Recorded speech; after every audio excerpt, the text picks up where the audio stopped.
খিদা লাগছে। শয়তানের তো খেতে হবে নাকি? শয়তান তো কতদিন ধরে না খেয়ে আছে, ওকেও তো খেতে দিতে হবে।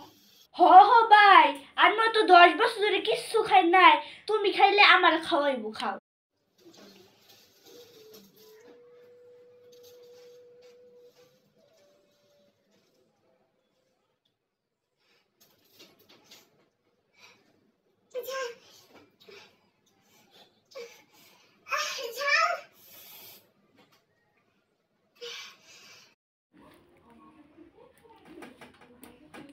ও জাল, জাল, পানি পানি।